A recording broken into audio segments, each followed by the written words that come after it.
My son said, "You get $15, Dad."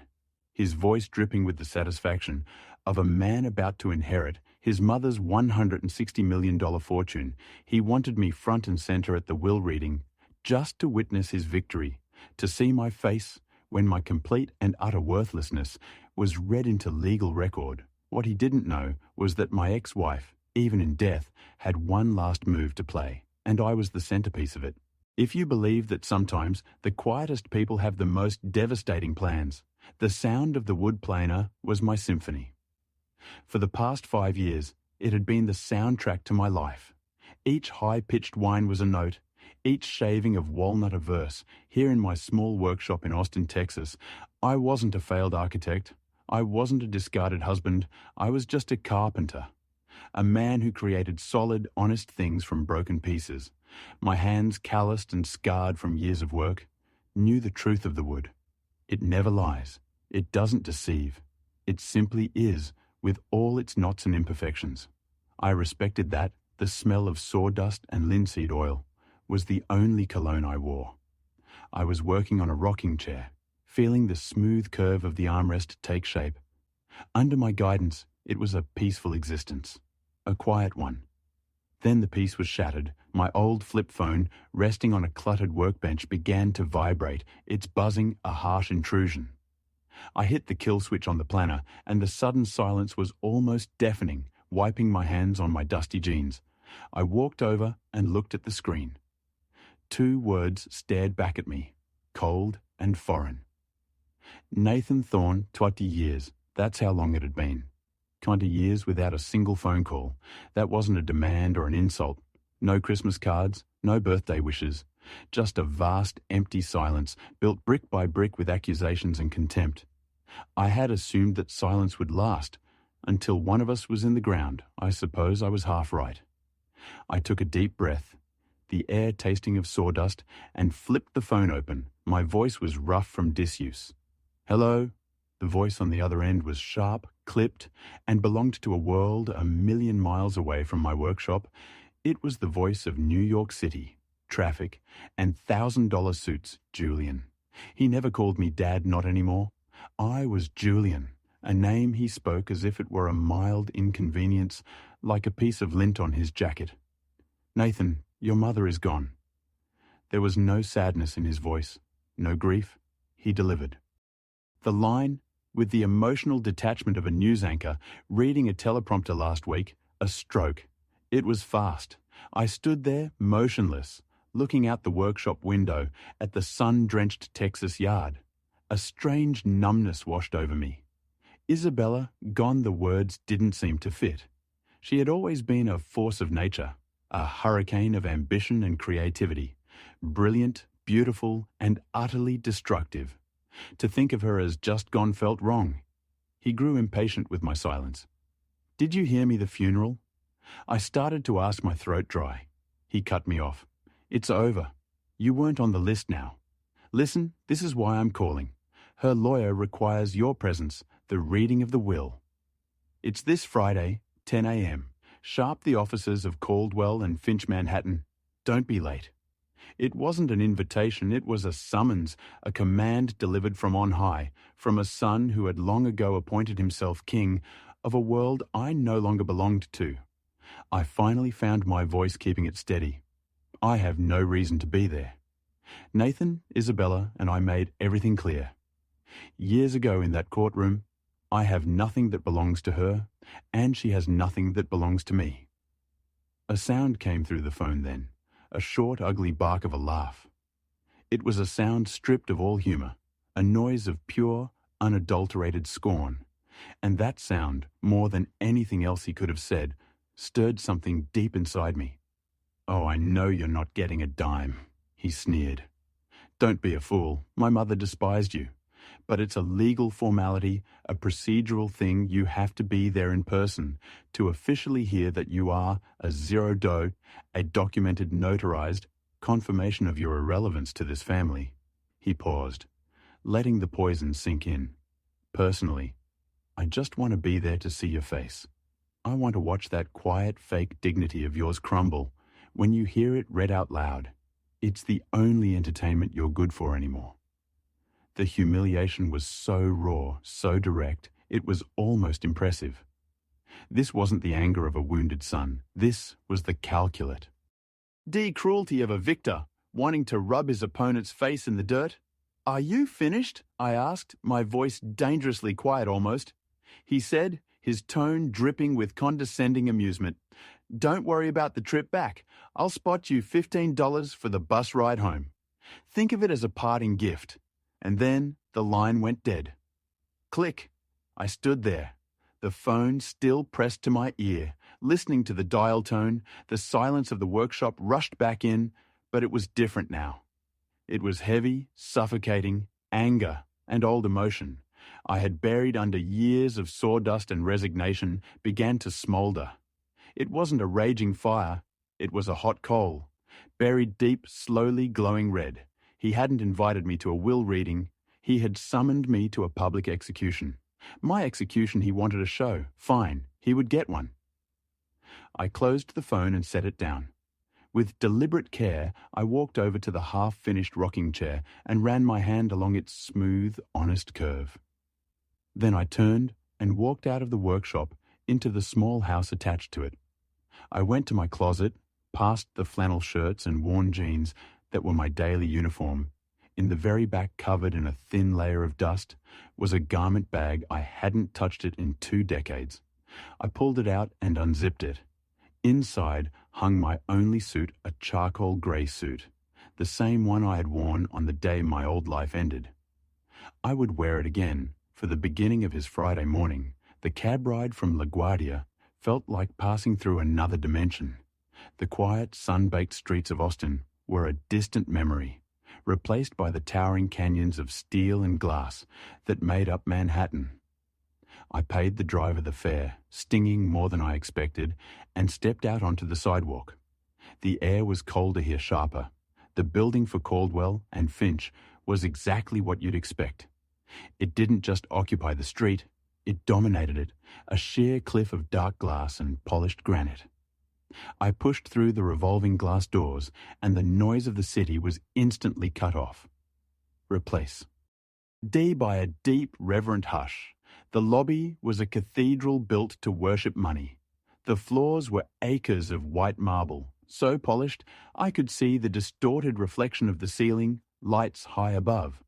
The walls were panelled in dark, glossy mahogany, smelling faintly of lemon oil and old wealth. I had spent my entire life designing buildings, but I had never designed a space like this. This wasn't built for people. It was built to intimidate, to remind every person who entered just how small they were. And I felt small. I was wearing my only suit, the charcoal grey one. The fabric was good wool, so fine you couldn't find it much anymore, but it was 20 years out of style. The cut was too generous, the shoulders too padded. It was clean. I had pressed it myself back in Austin until the crease on the pants was sharp as a knife. But it was old.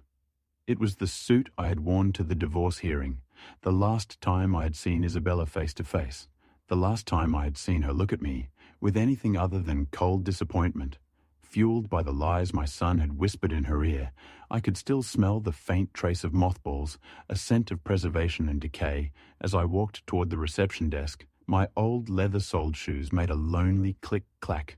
On the marble, the sound seemed to echo, embarrassingly loud in the tomb like silence. A few young lawyers, men and women in their 30s, wearing suits that cost more than my truck, glanced up from their phones. Their eyes didn't linger. They scanned, categorized, and dismissed me in a single fluid motion. I wasn't a client. I wasn't a threat.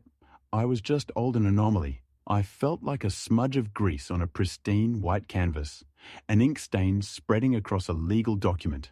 I didn't belong, and that I knew was the entire point.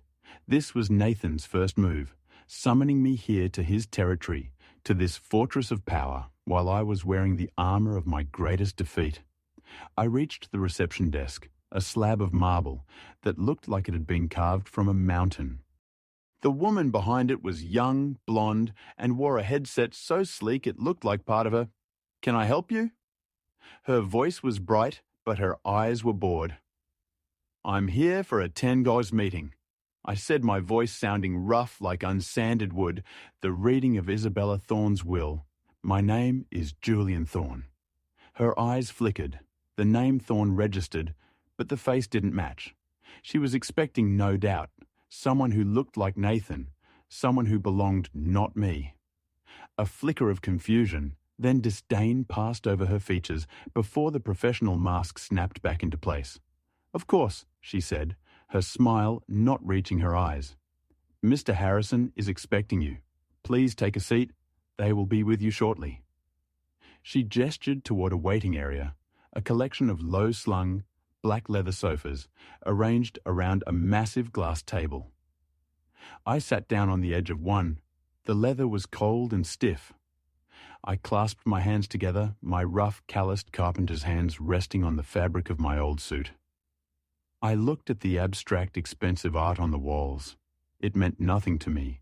It was just color and shape designed to fill a space. I was a ghost, a relic from a past they had all agreed to bury, and I was sitting here waiting to be told that I was officially, legally worth nothing, just as my son had promised. The anger from that phone call, the hot simmering coal burned a little brighter. I was not here to be humiliated. I was here to finish this. They didn't just walk into the waiting room. They made an entrance. It was Nathan, and he wasn't alone.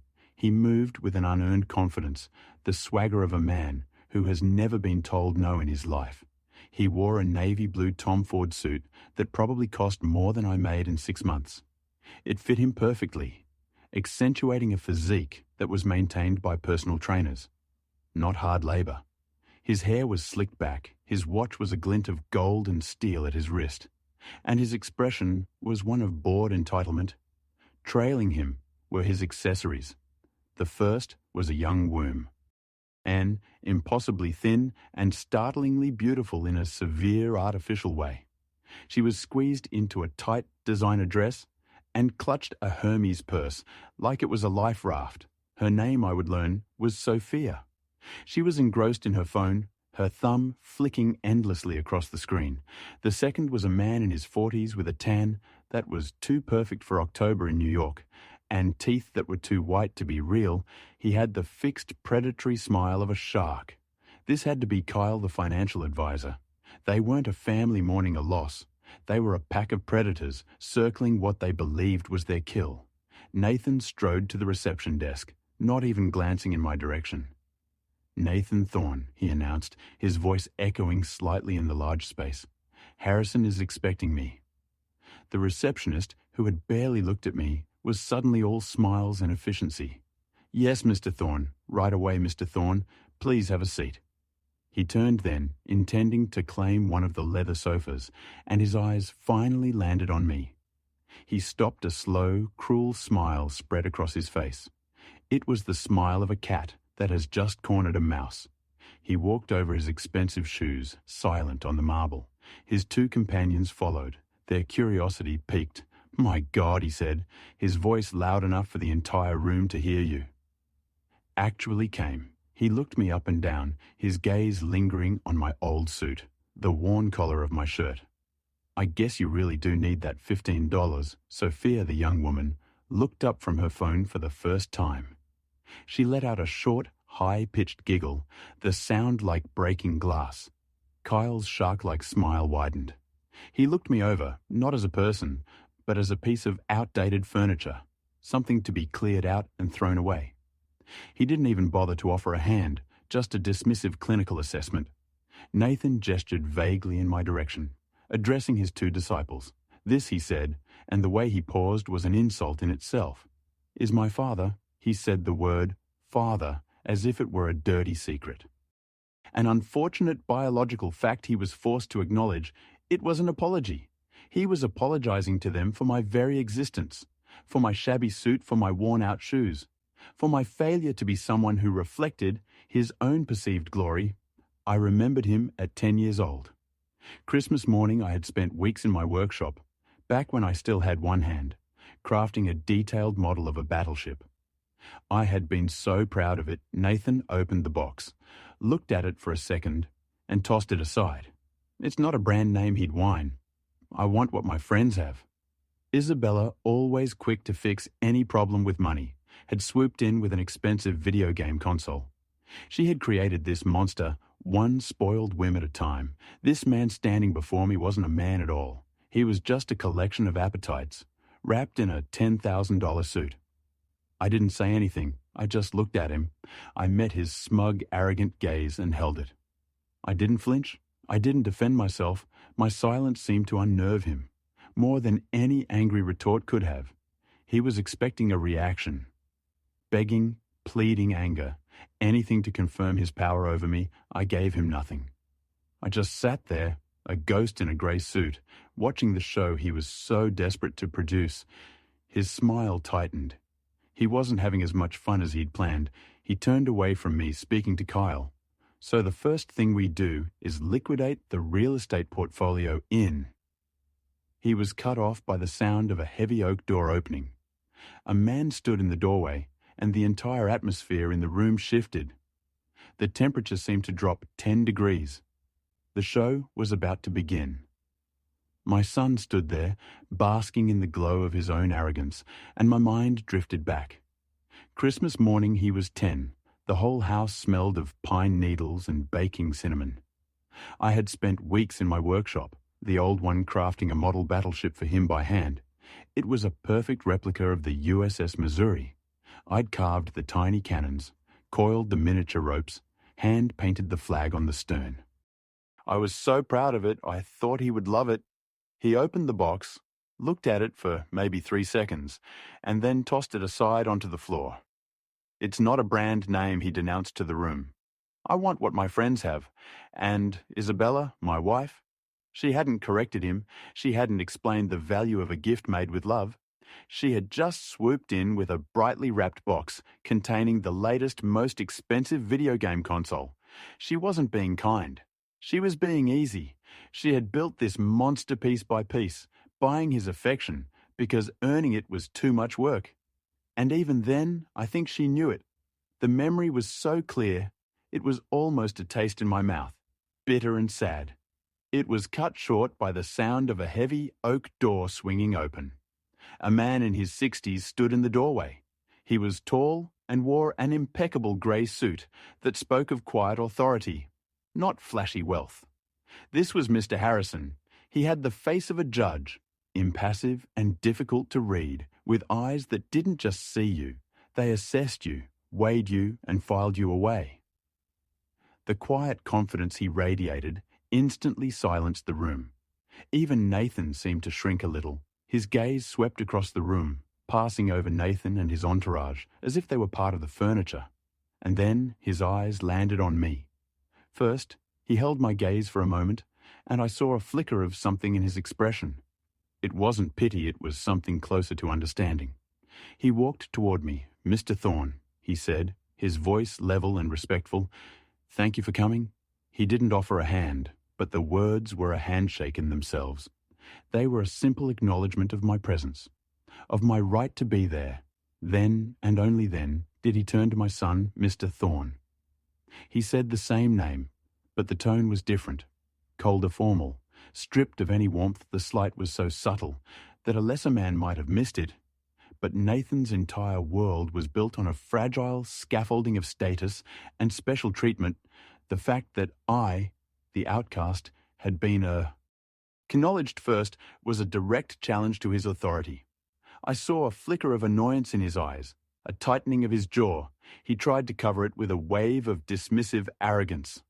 "Let's get this over with, Harrison." He snapped, his voice sharp with impatience. "I have a reservation at Per Se to celebrate. I don't intend to be late." Mr. Harrison's expression didn't change. "He simply nodded once as you wish," he said, turning and holding the door to the conference room. "Open this way, gentlemen." The conference room was just as cold and imposing as the lobby, but with an added layer of finality. A single massive table made of dark, polished mahogany filled the center of the room. It was so reflective, it looked like a dark pool of water. Floor-to-ceiling windows lined one wall, but they didn't offer a view of the sky, just a close-up, sterile look at the grey skyscraper across the street. It was a room designed for executing contracts and crushing opponents. Nathan, naturally took the seat at the opposite end of the table. From the door, the one that clearly marked him as the new head of the family, he leaned back, spreading his arms wide, staking his claim. Sophia and Kyle sat on either side of him, like a queen and bishop protecting their king. I took a seat near the door. An afterthought. I was just there to fill the chair. A legal requirement, I placed my calloused hands on the table, a stark contrast to the perfect, unblemished wood. Mr. Harrison walked to the head of the table. He didn't sit. He placed a thick, leather-bound document on the surface. With a soft, definitive thud, the air in the room seemed to get thinner. He deliberately pulled his chair out, sat down, and then, with methodical slowness, reached into his breast pocket and produced a pair of simple, gold-rimmed reading glasses. He put them on his movements, precise, unhurried. He was in complete control. He opened the binder. The pages were thick, creamy. He cleared his throat. This, he began, his voice filling the room, is the last will and testament. T of Isabella Montoya Thorne, dated August 4th of this year. Isabella Montoya Thorne. Even from the grave she was making a statement. She had taken my name in marriage, but she had built her empire with hers. Montoya, a name that was a brand, a name worth. According to my son, $160 million Harrison's voice was a monotone, a perfect instrument for legal documents, being of sound mind and body. I do hereby declare this to be my last will and testament, revoking all former wills and codicils, heretofore made by me. Nathan sighed a gust of impatient air and glanced at his expensive watch. He was already bored. First Harrison continued, I direct that all my just debts and funeral expenses be paid from my estate. He paused, then turned the first page. Second, I give and bequeath the sum of $50,000 tax-free to my housekeeper, Maria Gonzalez, in gratitude for her 25 years of loyal service and her unending patience. I saw Nathan roll his eyes. He muttered something to Kyle that I couldn't hear, but the word peanuts was unmistakable. I, however, found myself smiling, just a small internal twitch of the lips. Maria, I remembered her. She had been with Isabella even before the money got truly big, a kind, quiet woman who had always had a cup of hot coffee for me in the kitchen after one of my spectacular arguments with Isabella. She had seen it all she deserved, every penny. It was a flicker of the woman I once knew. Isabella could be generous. She just chose her moments. Third Harrison read on, his voice unwavering. I give and bequeath the sum of $100,000 to the Monarch Butterfly Preservation Fund. This time, it was Sophia who reacted. She let out a little disbelieving scoff. Butterflies? She whispered to Nathan loud enough for me to hear. Is she serious? I felt a sudden sharp pang in my chest. Not sadness, something more complicated. Nostalgia, before Nathan was born.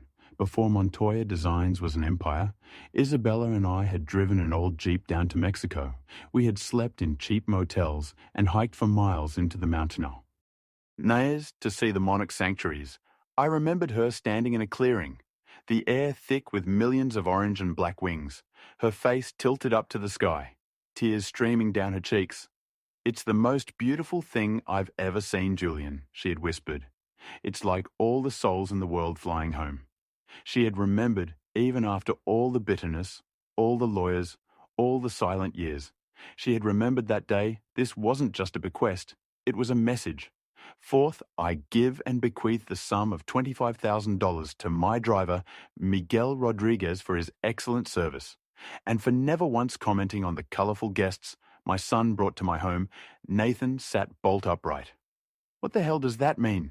Kyle put a hand on his arm. It's nothing, Nathan. Just a little joke. It means nothing. But Nathan was getting visibly agitated.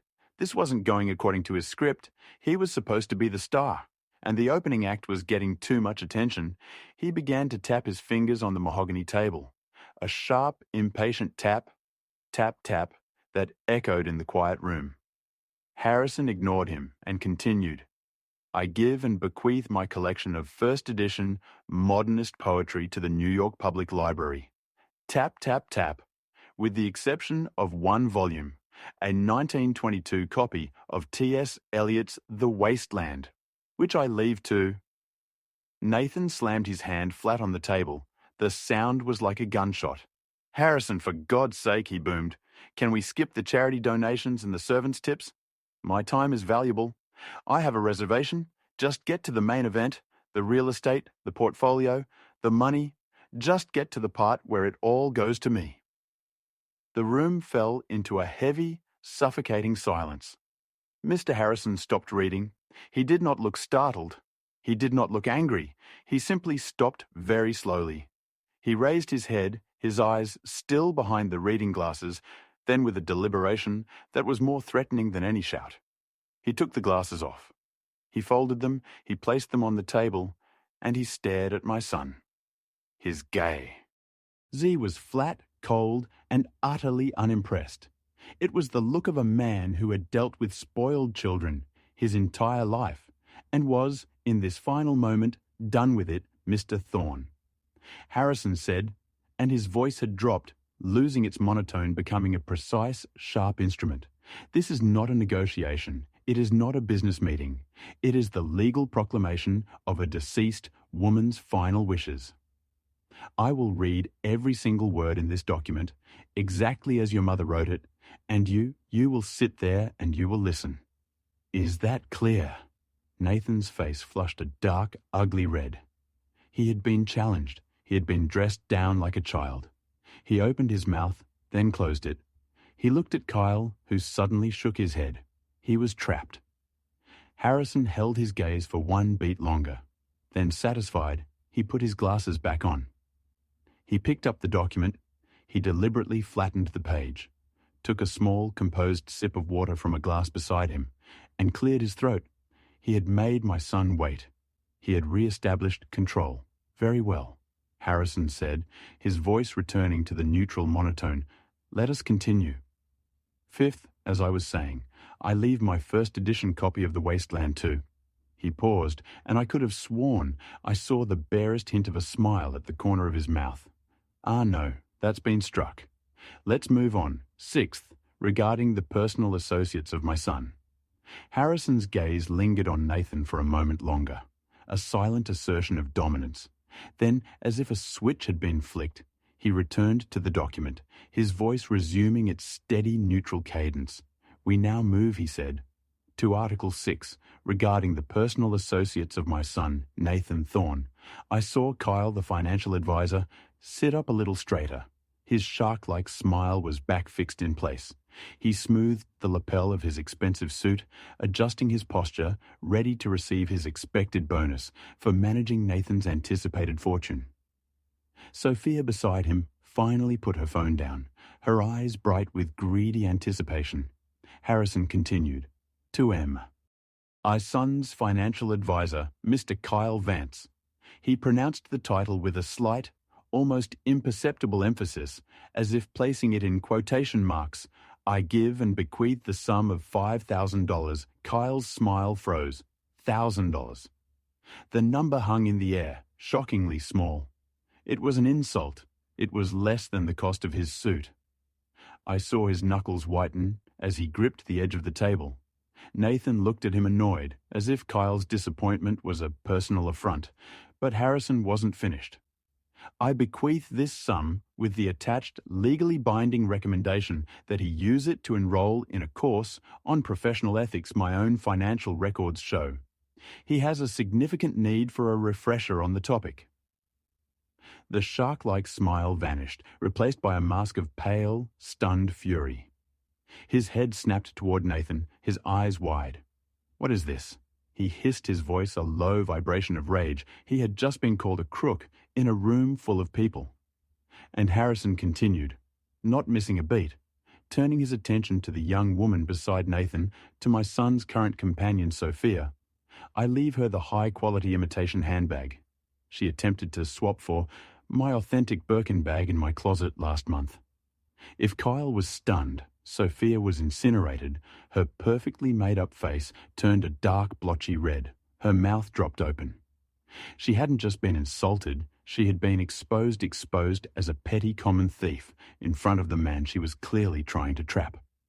In front of the lawyer, in front of me, the ghost she hadn't even bothered to acknowledge, the crazy old hag. She shrieked, her voice cracking, all pretense of sophistication gone. She lied, I never shut up. Nathan roared, his voice bouncing off the mahogany walls. He wasn't defending her. He was silencing a problem. His carefully constructed image was crumbling. His entourage was being dismantled, piece by piece, by a dead woman's words. He was furious, not because they were insulted, but because this was taking too long. This was messy. This was not part of his victory. Celebration! It doesn't matter! He snarled at both of them. It's nothing. It's a joke. Who cares about a bag? Who cares about $5,000? He turned his furious gaze back to the lawyer. Get on with it, Harrison. Stop wasting time with this trash and get to my part. I sat there perfectly still, and for the first time in 20 years, I felt a connection to Isabella. This was the woman I had married, not the victim my son had painted her to be, but a brilliant, cold, and lethally precise woman. She wasn't just reading a will. She was settling every last score. She was burning down the peripheral parts of Nathan's life, isolating him, leaving him with nothing but his own greed. She was in her own way. Clearing the table before the main course, Mr. Harrison, completely unbothered by the outburst, simply waited for the shouting to subside. He looked at Nathan. His expression unreadable. As I have already stated, Mr. Thorne, I will read every word now, if I may continue. I sat there watching the fallout from Isabella's words. Kyle looked like he'd swallowed poison, and Sophia was trembling with pure, unadulterated rage. And I thought to myself, that was the Isabella I remembered. She never forgot a slight. She never let an insult go unanswered. She kept a perfect, detailed ledger of every wrong ever done to her. And even in death, from inside a leather-bound document, she was still surgically precise. She was still settling her accounts. Harrison let the silence settle for a moment longer. Then he turned the page. The room tensed. This was it after clearing away the trash. This was the main event. Article 7, Harrison said, his voice dropping back into that neutral legal tone. To my son, Nathan Thorne. Nathan leaned forward. His breathing was shallow. His knuckles were white on the table. He had forgotten his humiliated companions. All his focus, all his greed was now laser-focused on the lawyer. I give and bequeath the penthouse apartment on Park Avenue. A huge sigh of relief escaped Nathan, a genuine full-body exhale. The colour returned to his face. He smirked, shooting a triumphant look first at Kyle, then at me. The penthouse, the crown jewel, it was his, and Harrison continued, my complete collection of Patek Philippe watches. Nathan's smirk widened into a grin. He laughed a short, sharp bark. Yes, now we're talking. He looked at me, his eyes gleaming. Hear that, old man? The Pateks, all of them. Harrison raised a single finger, stopping Nathan's celebration cold. However, he said, and the word hung in the air like a blade, the watch collection is stored in a secure safe, located within the penthouse. The single key to that safe. Harrison paused. He looked down at the document, then looked up his eyes. Finding mine, across the long expanse of the mahogany table, I have entrusted to his father, Julian Thorne. The silence that followed was absolute. It was so complete, I could hear the faint hum of the air conditioning. Sophia and Kyle, lost in their own humiliation moments before, snapped their heads toward me. Nathan just stared. His face, which had been flushed with victory, went pale. His grin dissolved. His voice was quiet, disbelieving. What did you just say? He asked Harrison, his voice rising the key. Mr. Thorne was entrusted to your father. Nathan slammed his hands on the table and stood up, the chair scraping violently behind him. What are you talking about? Is this a joke? A sick joke. He pointed a shaking finger at me. He hasn't seen her in 20 years. He doesn't even know where she lived. He's a nobody. Every eye in the room was on me, and I was just as stunned as he was. I stared at Harrison, my mind reeling. A key. Isabella had given me a key. What did it mean? Was it another one of her games, another way to twist the knife, even from the grave? I had no key. I had no idea what any of them were talking about. I just sat there, the ghost in the grey suit, suddenly and very uncomfortably, the centre of everyone's attention. My son was screaming. His face was a mask of disbelief and rage. But I wasn't really in that cold, meh, Hogany room anymore. As Mr. Harrison shuffled the papers, the sound of the thick, creamy stock sliding against itself seemed to pull me back through 20 years of anger and silence to a different kind of crisis. I wasn't in New York. I was in our old house in Connecticut. It was 2005. It was 3 in the morning, and the house was dark, except for the single light in Isabella's home office. I found her there, not crying, but worse, she was just sitting, staring at a wall of spreadsheets, her face pale and completely blank. She looked broken. Montoya Designs, the company that was her life, her passion, her entire identity was bleeding out. It was on the verge of total catastrophic collapse. She had overextended, pouring millions into a luxury resort project. In the Caribbean, she had trusted the wrong partners. The entire deal was built on a foundation of bad permits and shifting sand. And now it had all fallen apart. The banks were calling in their loans. Her investors were threatening to sue her into oblivion. She was facing not just bankruptcy, but disgrace. I remember sitting down next to her in that dark office, the computer screen casting ghostly shadows on her face. "It's over, Julian," she had whispered, her voice hollow. "Everything I've built, it's all gone. They're going to take the house. They're going to take everything." She wasn't just afraid of being poor. We had been poor before when we started. She was terrified of being a failure, of being seen as a fool. Her entire world was built on her reputation as a brilliant, infallible businesswoman. And now that reputation was about to be publicly executed. She looked at me. Her eyes, usually so full of fire and ambition, were just empty. "They're talking about criminal negligence." She'd said the words barely audible. "They're saying I misled them." I looked at the woman who was my wife, the mother of my son, the brilliant, infuriating, passionate woman I had loved, and I knew in that moment that she was drowning, and she was about to pull all of us down with us. The memory from 2005 solidified, sharp and agonizing. Isabella sitting in her office, utterly broken. She didn't just look broken, she was broken. For a week our house was a tomb. The phones rang off the hook. Calls from angry bankers and betrayed investors. Isabella just let them ring. She stopped eating. She stopped sleeping.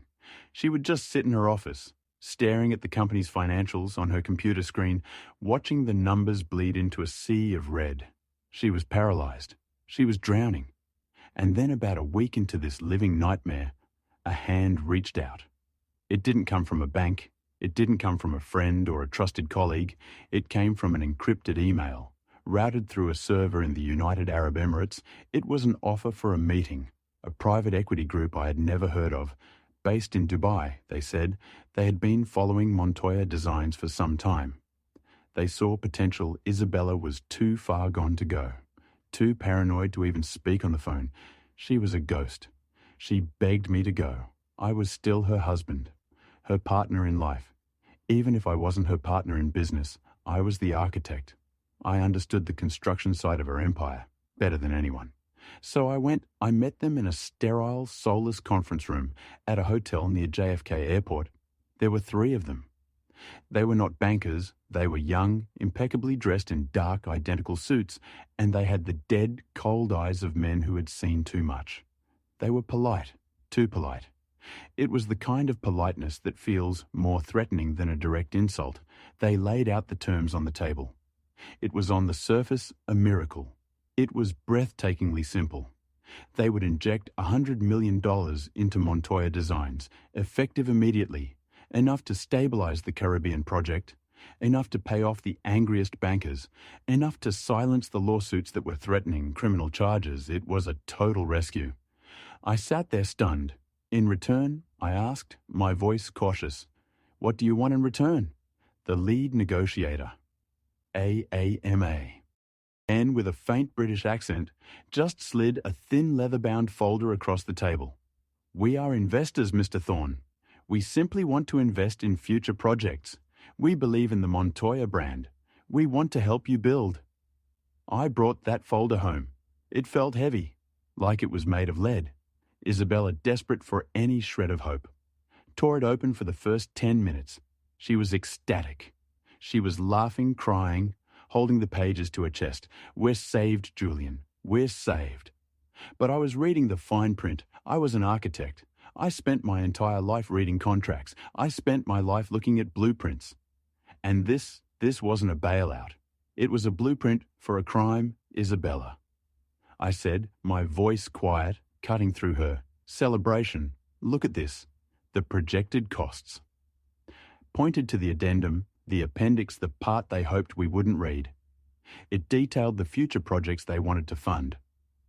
A series of luxury high-rises. "Look at the numbers." I said. "They're wrong. They're all wrong. The cost projections, they're inflated by at least 40%. She didn't get it at first. She was too blinded by the $100 million lifeline. So what she said, waving her hand, "They're overpaying. That's their problem, not ours?"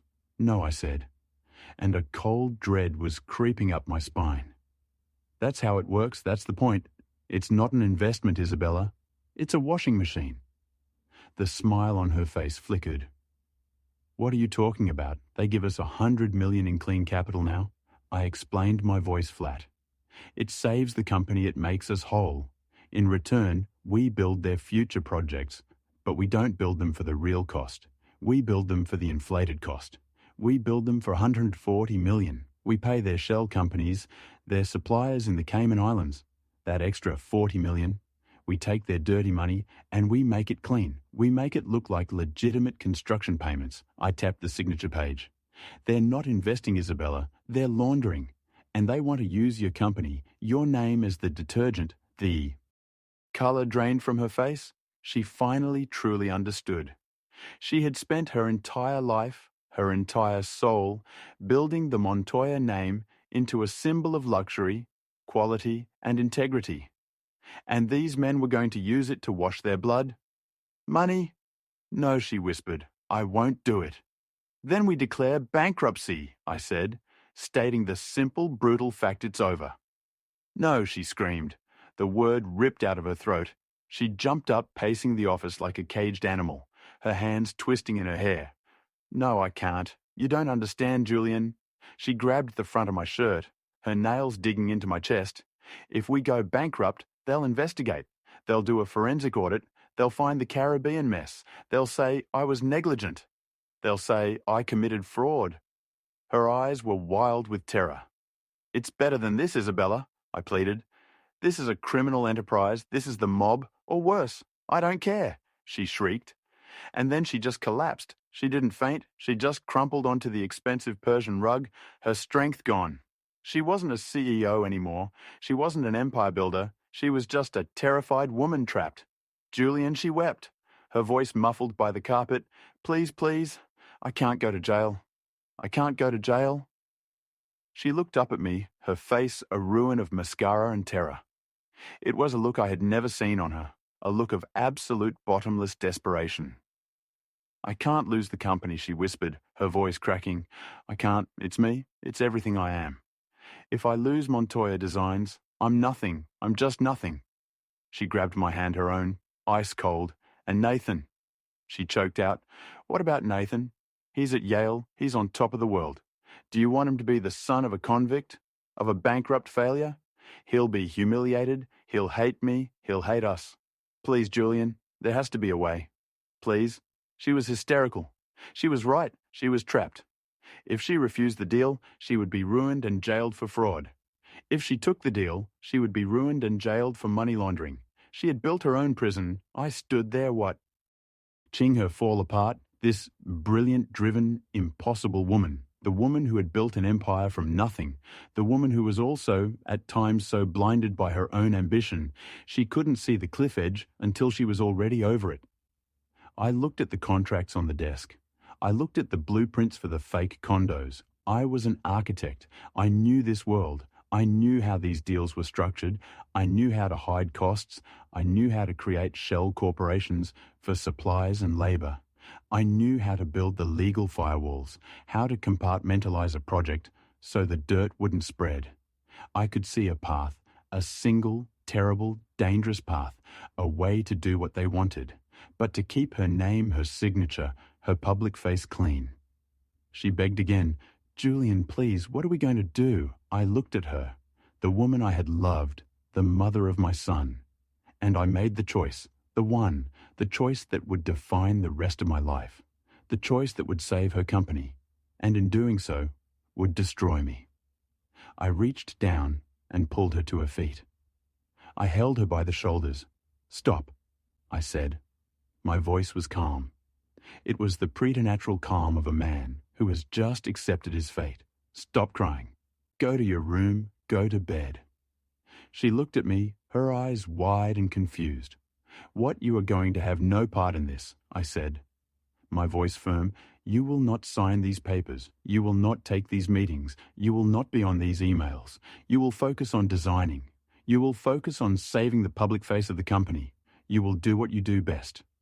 A tiny, desperate flicker of hope sparked in her tear-filled eyes. But the deal, the money, the contracts, I turned from her and walked to the desk. I picked up the heavy leather-bound folder. I looked at the signature page, the one meant for her, the president and CEO of Montoya Designs. "Let me handle this." I said. I became a ghost while Isabella went back to being the face of Montoya Designs, attending galas and approving fabric swatches. I moved into the shadows. I became the intermediary. I was the one who flew to Zurich, to Dubai, to Grand Cayman. I was the one who sat in sterile hotel rooms, negotiating payment schedules with men who had no last names, back in New York. I used my architect's license, my name, my reputation, to create a series of shell corporations: Thorn Construction, Thorn Project Management, Thorn Architectural Supply. I built a labyrinth of legal entities, a complex firewall designed for one purpose: to stop the dirt from ever reaching Isabella. The $100 million bailout came through. Montoya Designs was saved, the bankers were paid, the lawsuits vanished.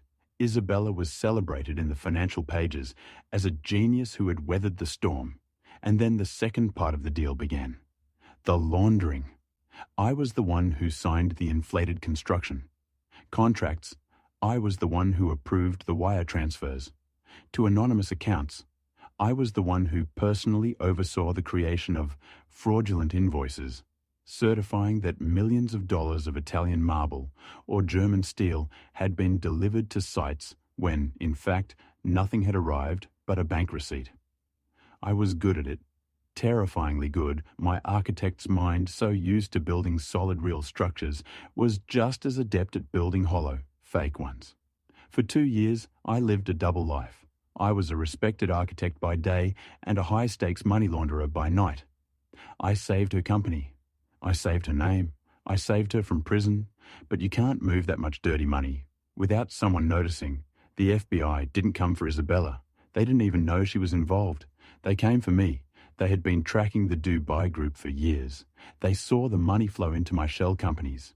They saw the inflated contracts. They saw the fraudulent invoices.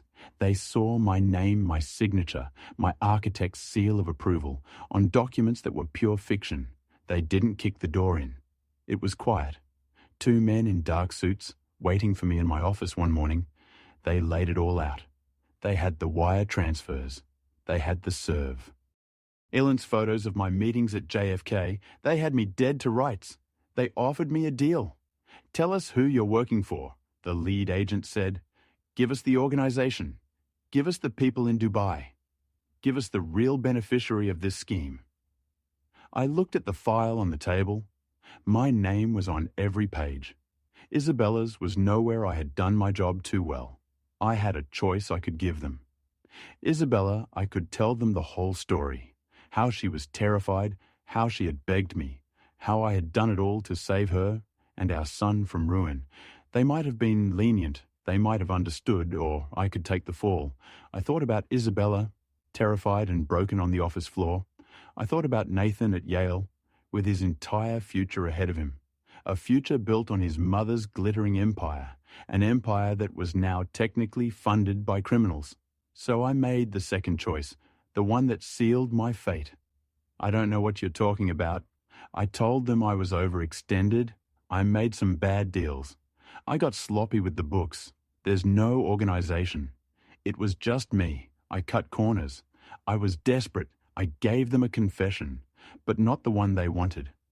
I confessed to professional negligence, to tax evasion, to falsifying business records.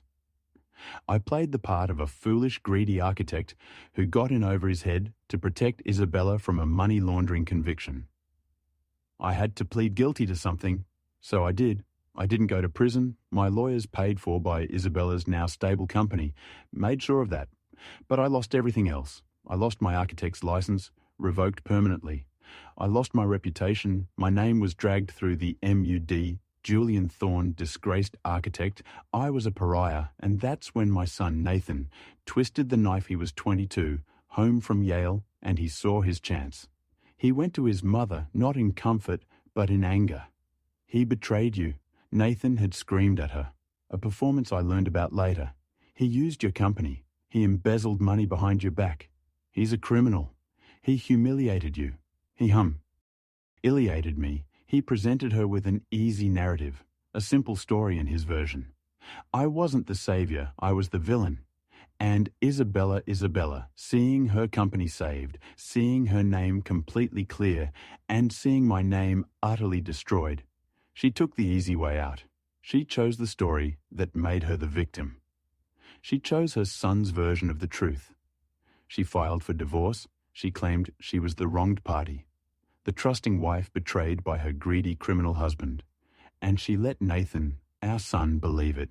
She let the whole world believe it. She never said a word in my defense. She just let me burn. That was the price for saving her. The voice was calm, but it sliced through 20 years of memory like a sharp chisel.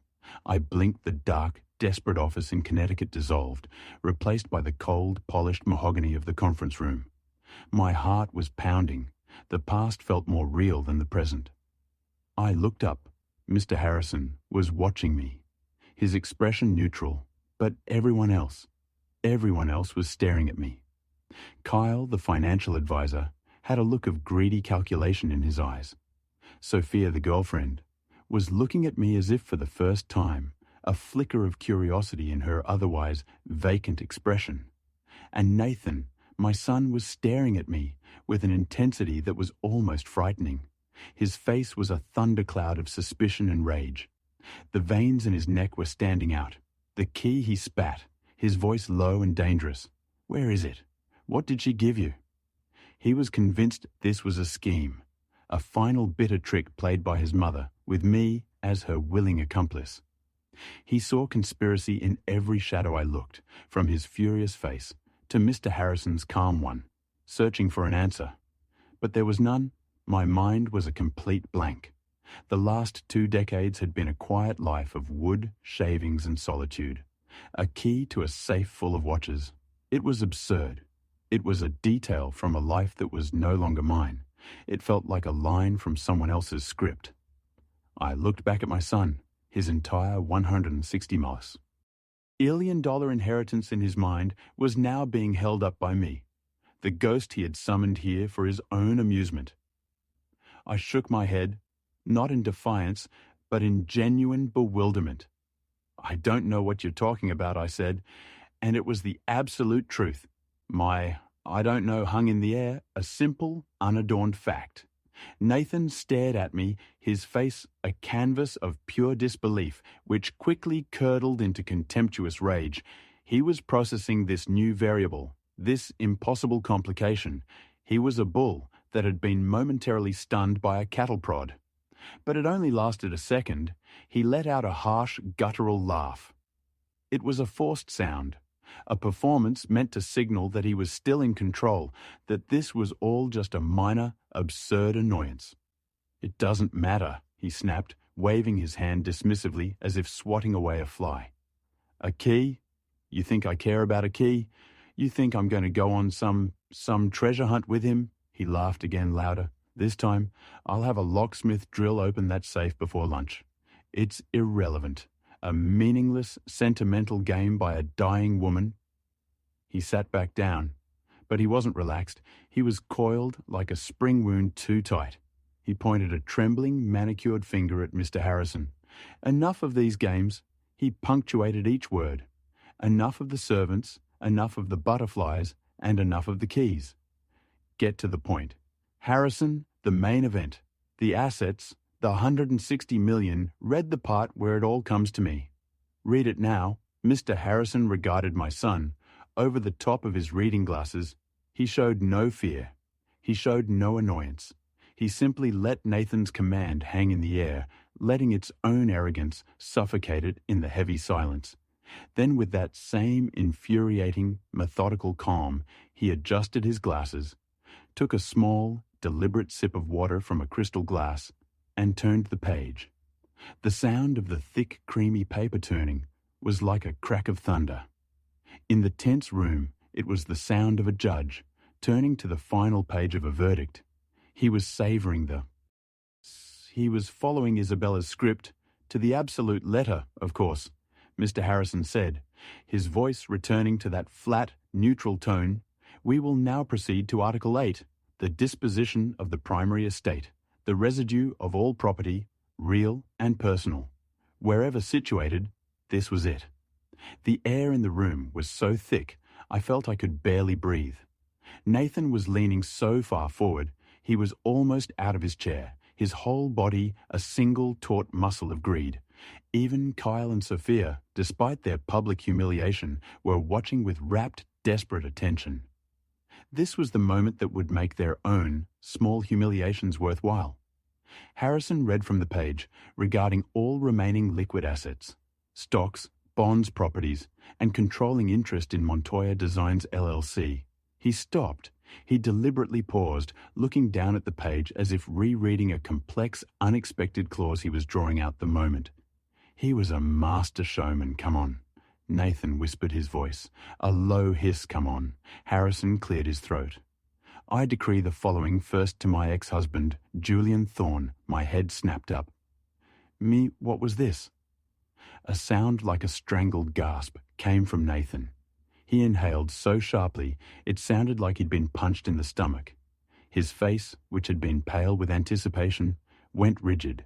His eyes narrowed into tiny slits of pure, unadulterated hatred.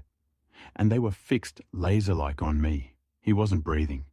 He was just waiting. He was a bomb, and his fuse had just been lit.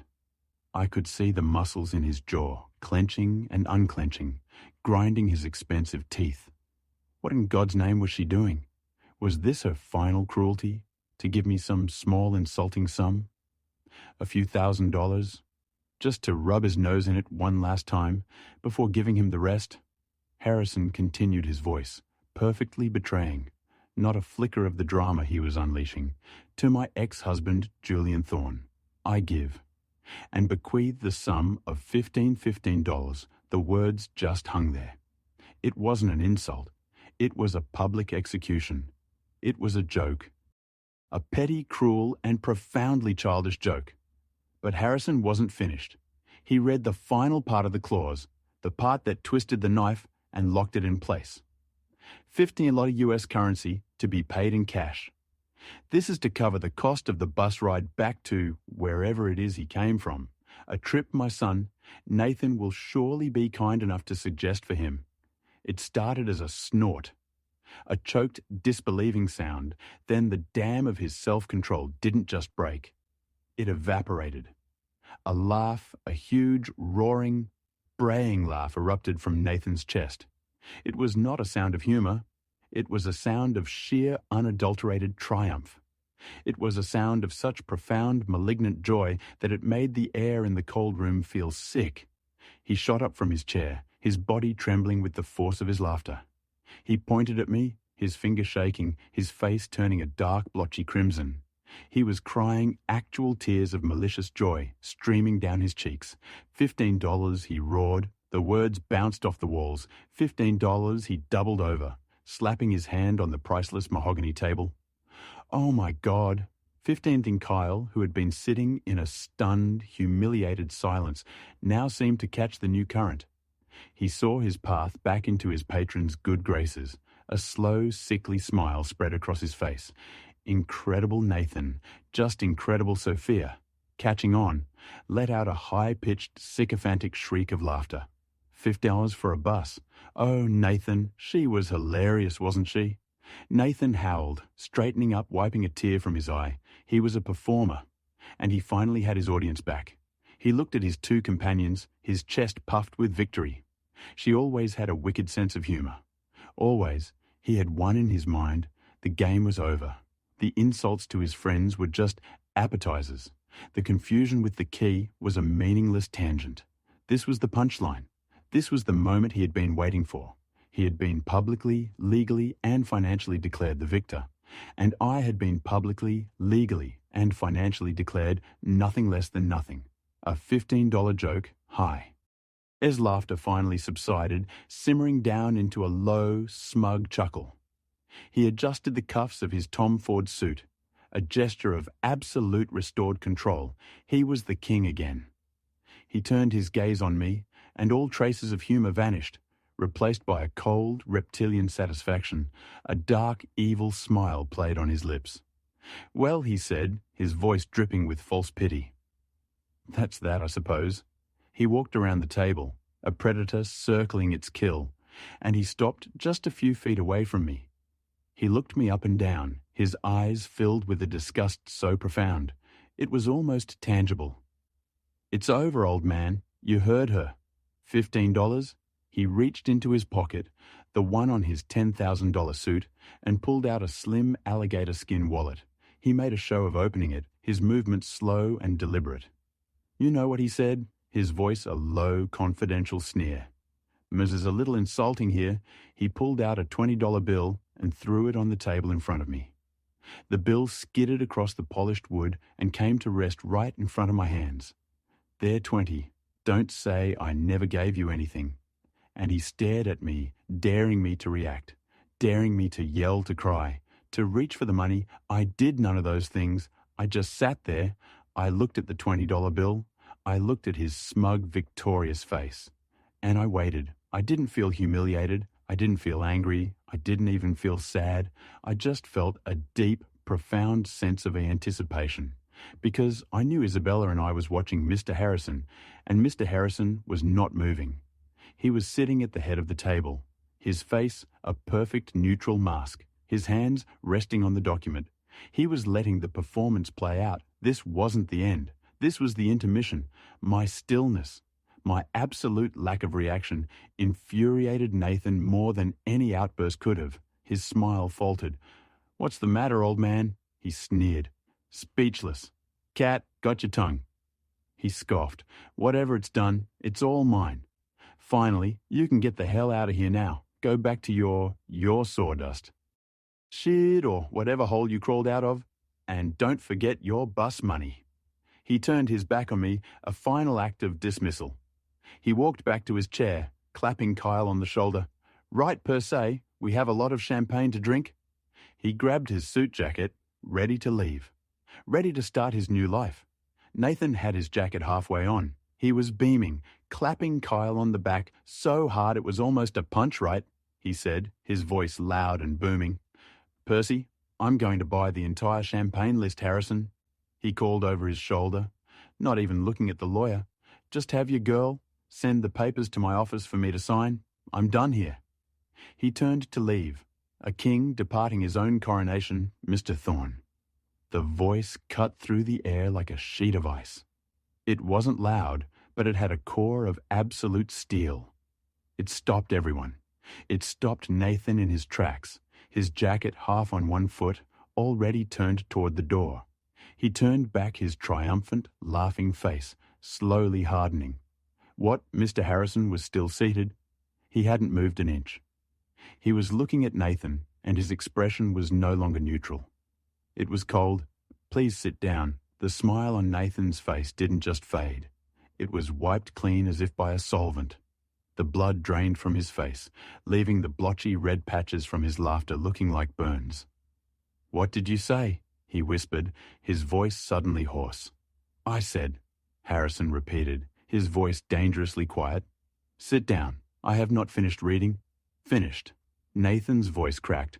What are you talking about? You read it? $15? The joke, it's over. You're done. Mr. Harrison, with the slow, deliberate motion of a man revealing the winning card, reached down to his briefcase, which sat on the floor beside him. He did not touch the leather-bound will that was already on the table. He brought up a second thinner folder. It was simple manila, but it was bound with a thick red wax seal. It looked important that Mr. Harrison said, tapping the large leather binder on the table, was the conclusion of the original, last will and testament. He then placed the new folder on the table. This, he said, his voice dropping, is a codicil, a legally binding addendum. He looked directly at Nathan, his eyes unblinking. It was signed, witnessed, and notarized 3 weeks ago, 1 week before your mother's stroke. He paused, letting the weight of those words sink in, and its primary clause, he said, his eyes flicking to me for just a fraction of a second, explicitly states that it supersedes and replaces all previous articles pertaining to the disposition of the primary estate. Nathan didn't just sit down. He collapsed back into his chair, his body moving like a puppet whose strings had been cut. His face was a mask of waxy white shock. The triumphant blotchy red was gone. He looked small. Kyle and Sophia were completely frozen. They looked at the new red-sealed document on the table, as if it were a bomb. Mr. Harrison broke the seal with a small, sharp knife. He unfolded the single sheet of paper inside, which was attached to several other thicker documents. He put his reading glasses back on. This, he said, and his voice was no longer neutral, is a letter from your mother addressed to you, Nathan, but with the legal instruction that it be read aloud here today, in the presence of all parties, and its contents form the basis of the new Article 8.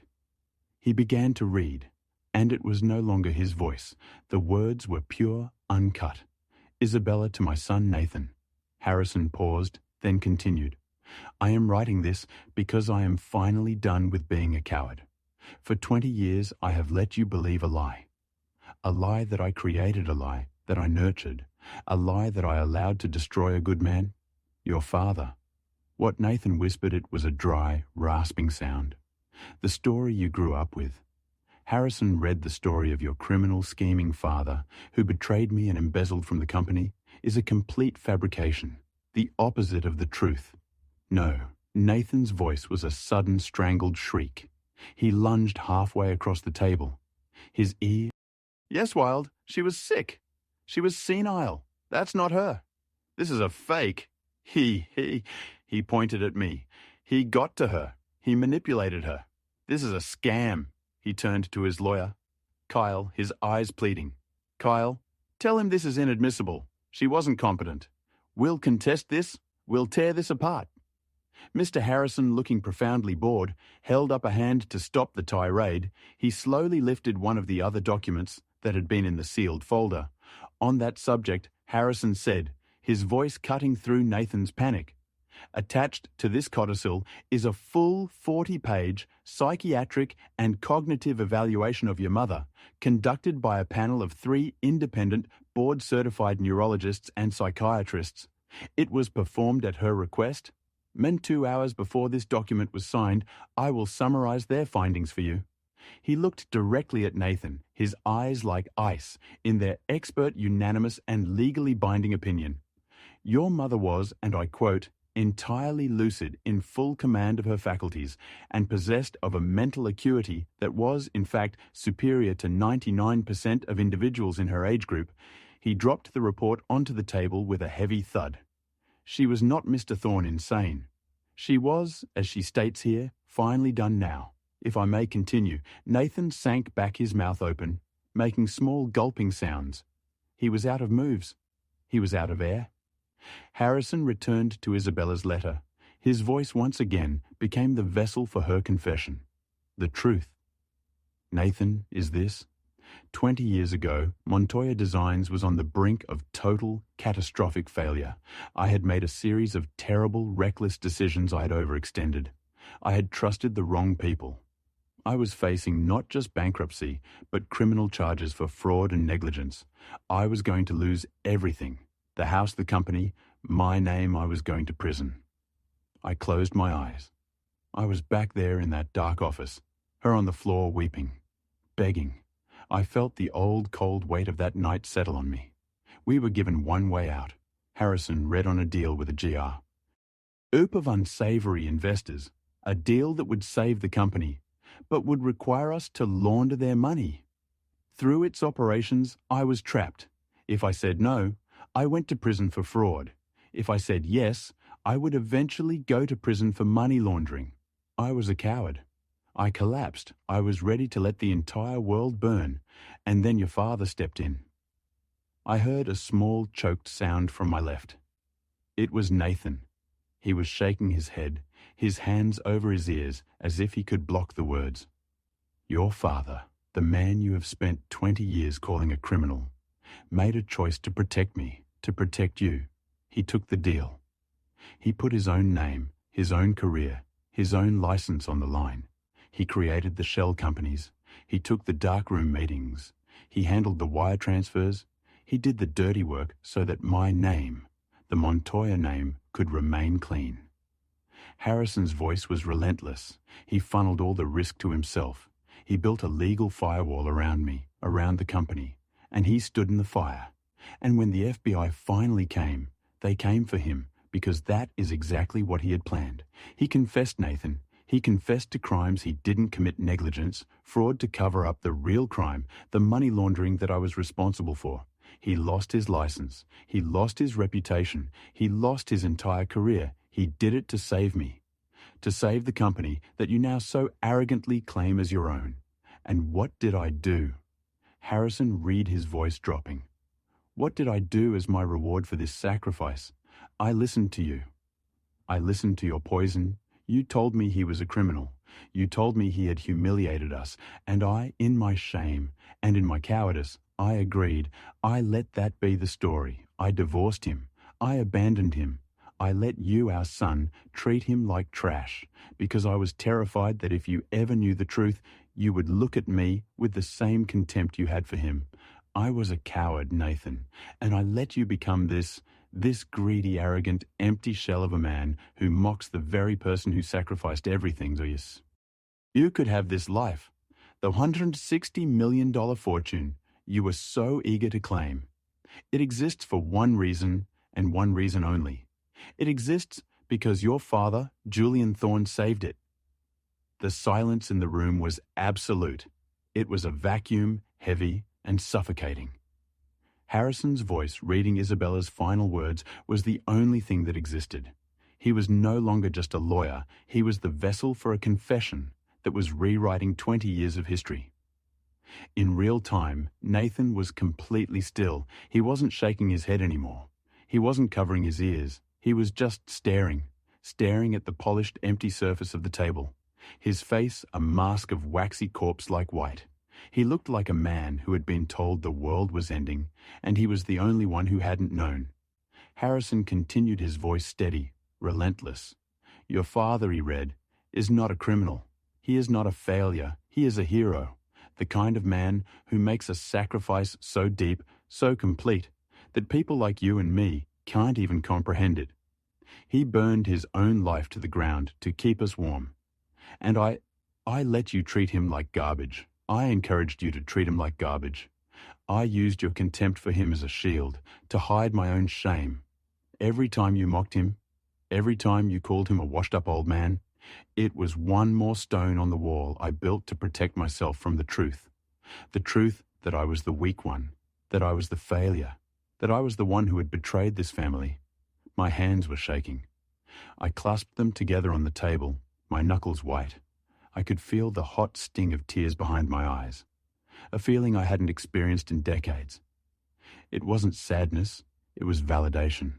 A terrible, painful, 20 years too late. Validation. Harrison's voice pushed on each word. A hammer blow, dismantling the entire foundation of my son's life. This $160 million fortune, he read. This empire you've been waiting to inherit, like a spoiled prince. It does not exist because of you. It does not even exist because of me. It exists in its entire. Tie because of Julian Thorne, you Nathan? Isabella's words were now a direct, brutal assault. You have never worked a real day in your life. You have never built anything. You have never sacrificed anything. You are just a parasite, a creature of appetite.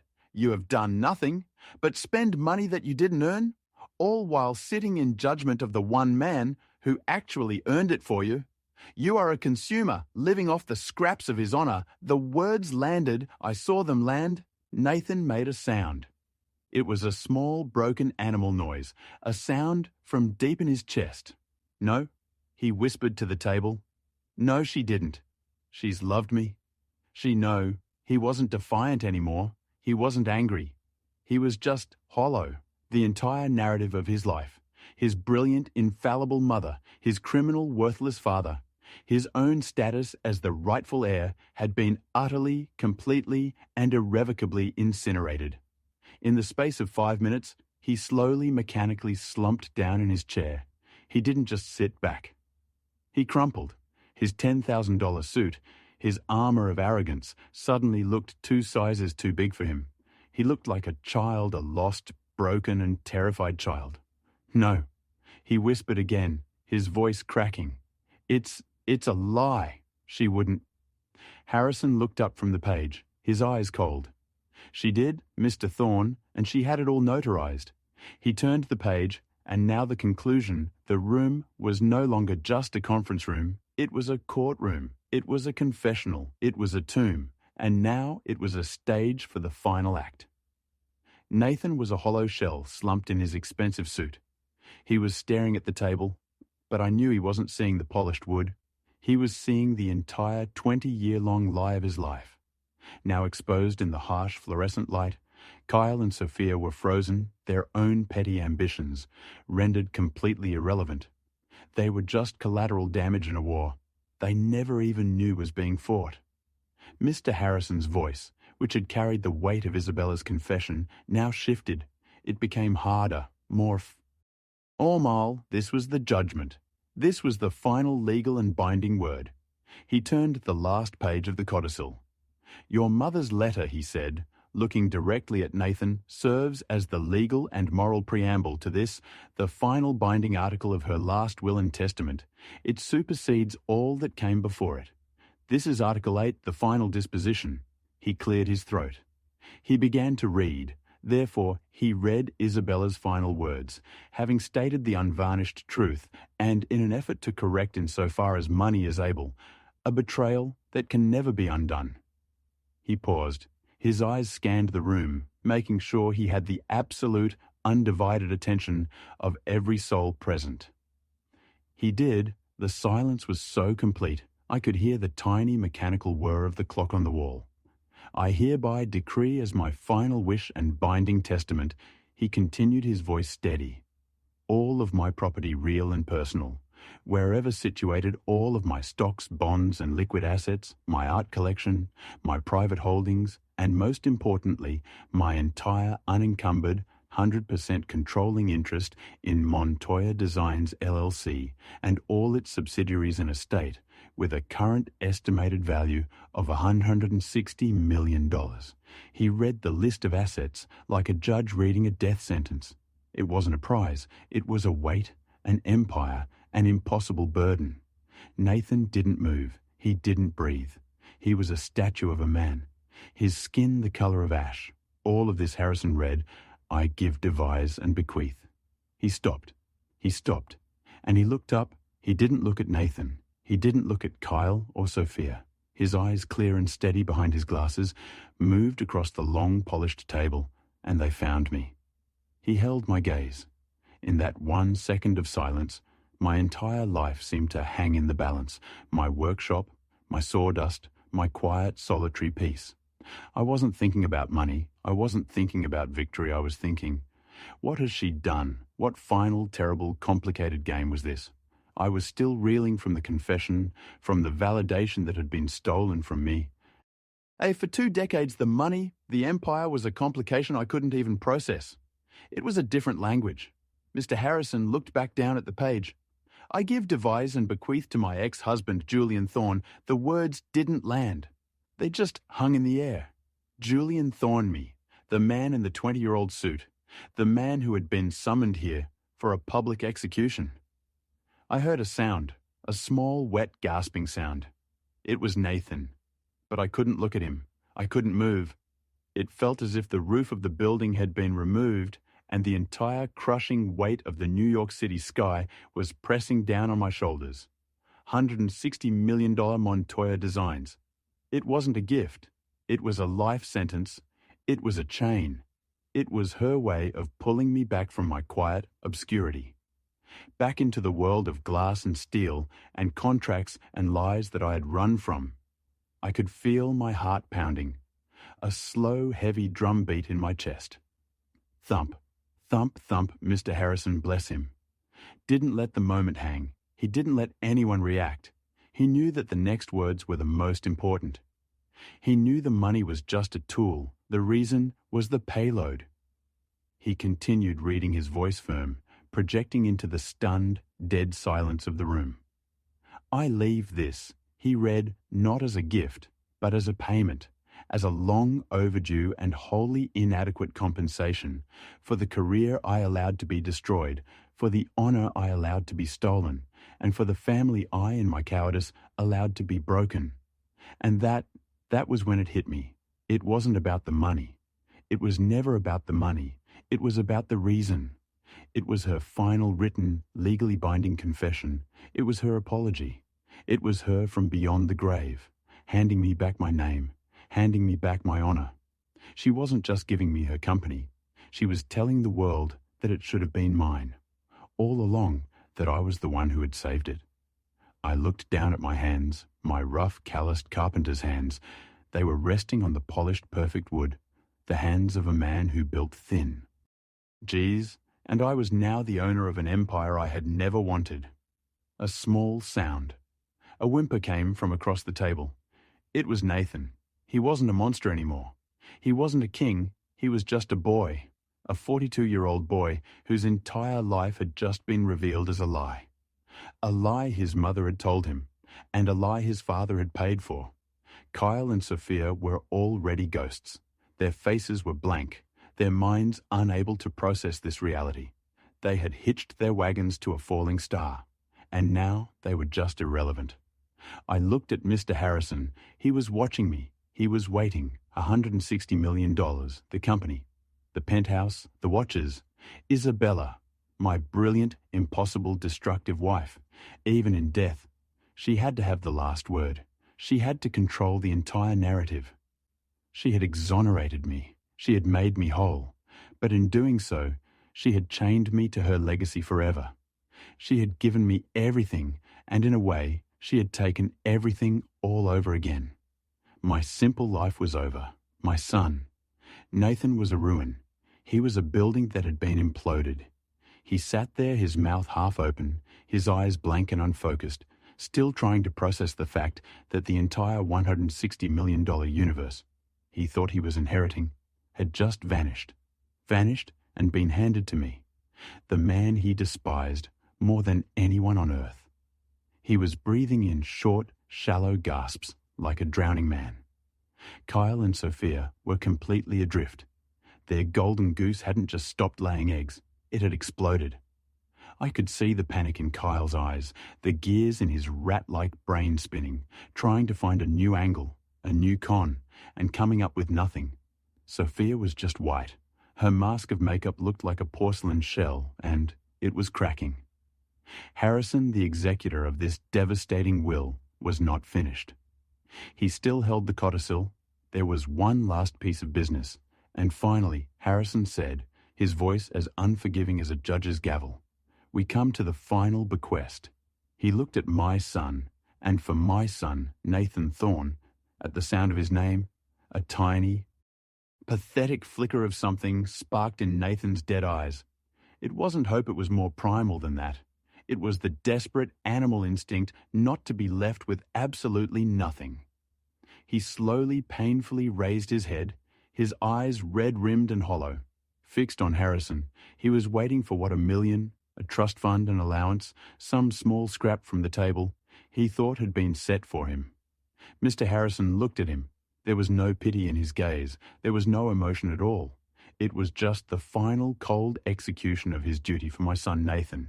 He read, who has already received a lifetime's worth of fortune, both in the money he spent so freely and in the sacrifices he never acknowledged. I leave him only one thing. Harrison paused. He looked down at this paper, then back at Nathan. I leave him precisely what he so thoughtfully and publicly offered to his father. I felt my breath catch. No. Nathan's confused, broken gaze shifted to me, then back to Harrison. He didn't understand. He couldn't make the connection. His mind was too shattered. I don't, he stammered. What? Mr. Harrison did not reply. Instead, with a slow, deliberate motion, he reached to the side of his desk. He opened a single drawer. His hand went inside and emerged holding one item. A check. A single bank certified cashier's check. Mr. Harrison, on behalf of the estate, he said, was authorized to prepare this in accordance with your mother's wishes. He held it up for a moment, then he placed it on the polished mahogany table. He slid it across the vast expanse of wood. It skidded, making a small whispering sound, and came to a stop directly in front of Nathan. $15, Harrison said. His voice was flat. Final. Your inheritance, Mr. Thorne, as your mother specified for your bus fare. Kyle the Shark, the financial advisor, said nothing. He didn't make a sound. He just stood up quietly, smoothly. He pushed his chair in. He didn't look at Nathan. He didn't look at me. He just evaporated. He gathered his own briefcase and walked quickly and silently. Out of the conference room, he was gone. Sophia, on the other hand, was not silent. She looked at the check. She looked at Nathan's broken, pathetic face, and her expression, which had been one of shock, curdled into something else. It was pure, unadulterated disgust, the revulsion of a predator for a mate who had suddenly become weak, the man she had attached herself to. The source of the Birkin bags and the Park Avenue life was nothing. He was a $15 man, you, she hissed, her voice low and full of venom. You're pathetic. She stood up, grabbed her own expensive purse, the real one, and without a single look back, she too walked out of the room zone, the click-clack of her high heels on the marble floor. Outside was the only sound. And then there were three. The check, the $15 check. It sat on the polished wood, a final brutal monument to my son's arrogance. Nathan stared at it. His breathing, which had been shallow and gasping, just stopped for a full 5 seconds. He was completely motionless. He was a statue of ruin. I could see the tiny muscles in his cheek twitching, the only sign of life. And then he exploded. It wasn't a word. It was a scream, a primal, guttural roar of such pure, undiluted rage that it felt like a physical blow. It was the sound of a man who had not just lost everything, but who had just realized in one horrifying instant that he was nothing. No, his arms flew out, sweeping the table glasses, notepads, the heavy water carafe. Everything went flying. The crystal shattered against the mahogany wall.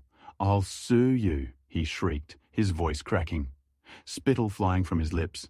He wasn't talking to Harrison. He was screaming at the universe, at his dead mother. I'll sue all of you. She was crazy. She was senile. I'll prove it. I'll burn it all to the ground. He spun, his movements jerky and uncoordinated, his eyes wild and bloodshot, and then his gaze landed on me. All of his rage, all of his humiliation, all of his pain, focused into one single burning point of hatred. You, he bellowed. This was... You did this. You got to her. You manipulated her. You thief. And with that, he lunged. He didn't just walk. He launched himself across the room, his chair crashing to the floor behind him. He wasn't a businessman anymore. He was just an animal, blind with fury. His hands were curled into claws, and he was coming right for my throat. I didn't even have time to stand. I just braced myself. But Harrison was faster. His hand, which had been resting calmly on the desk, moved with lightning speed to a small black intercom button. He pressed it once. Before Nathan could even get halfway around the massive table, the conference room doors burst open. Not one, but two security guards filled the doorway. These were not the mall cop types. These were men who were built like refrigerators, professionals in dark suits with earpieces. The kind of men who protect billionaires and presidents. Nathan, blinded by his own rage, didn't even see them until they had him. One guard grabbed his left arm. The other grabbed his right. They spun him around, his $1,000 suit jacket ripping at the seam, and pinned his arms behind his back with brutal, practiced efficiency. "Get your hands off me," he screamed, his voice a pathetic mix of fury and panic. He struggled, thrashing against their grip, but it was like a fly struggling against steel. Mr. Harrison stood up slowly. He looked at the wreckage of his conference room. He looked at the struggling, weeping, screaming man held captive by his security. He didn't raise his voice. He didn't have to remove him. He said, his voice flat and cold. "You can't do this to me," Nathan shrieked as they began to drag him backward out of the room. "I am Nathan Thorne. I own this building. I'll have your jobs. I'll. And Mr. Thorne," Harrison added, his voice cutting through the tantrum. Nathan froze, his head twisting around, his eyes still wild. Harrison pointed to the small white check still sitting innocently on the table.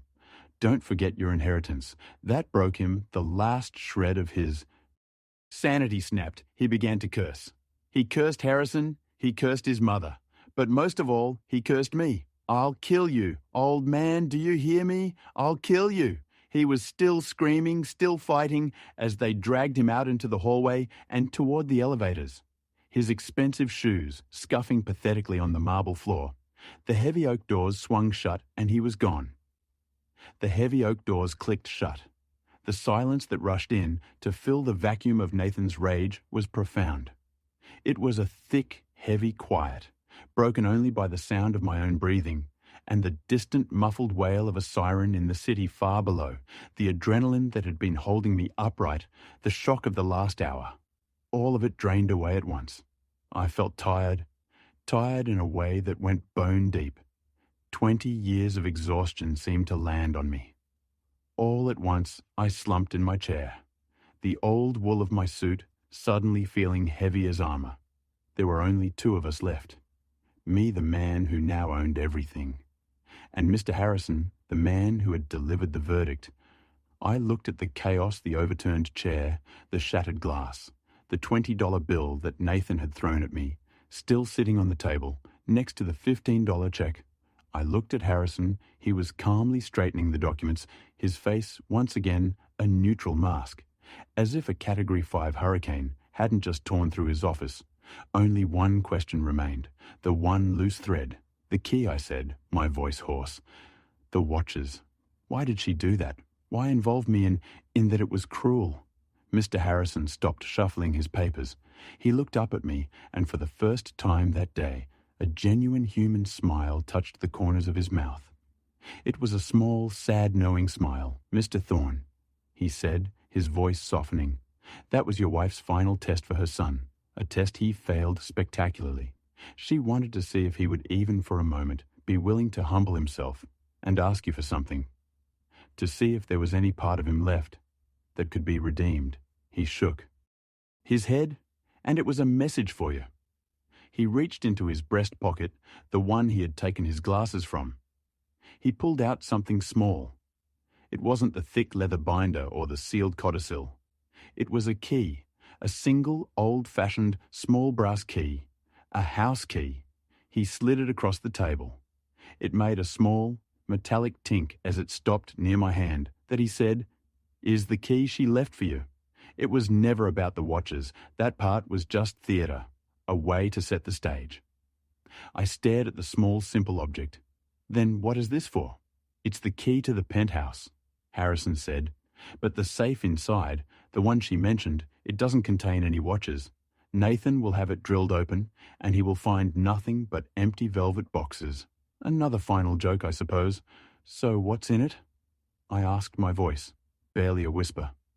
"What is this key really for?" Harrison leaned forward. There is another safe, Mr. Thorne, a wall safe hidden behind a painting in her private study. This is the key to that safe." He paused, letting the weight of his next words land.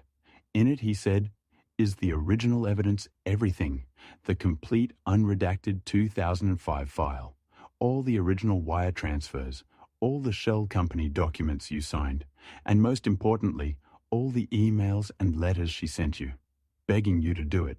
My heart stopped. She kept it all. Harrison said quietly. She kept the entire, unvarnished truth locked away for 20 years. The confession she wrote, it's all supported by this. She wanted you to be the one to find it. She wanted you to be the one to decide whether to make it public or not the money. That was her apology. But this, he nodded at the key. This was her giving you back your name. I reached out my hand, my rough, calloused fingers closing around the small, cool piece of brass, the $160 million. That was a weight. It was a burden, a new prison. But this key, this was freedom. Here is the lesson and call to action to be added at the end of the story. This whole experience taught me a powerful lesson. The truth I've learned. Dee has a weight and a patience all its own. For 20 years, a lie poisoned an entire family, turning a son against the father who had secretly saved him. But a lie built on silence and shame cannot last forever. Isabella's final confession showed me that no matter how deeply it is buried, the truth will eventually claw its way to the surface. It proved that true honor is not about reputation, but about the silent, thankless sacrifices you make. In the end, a name cleared by truth is an inheritance, worth far more than any fortune. What would you have done with the key and that $160 million burden? Thank you for watching this video. Share your thoughts in the comments. I truly value every story and every voice. Don't forget to subscribe to Tears and Strength and share this video with your friends.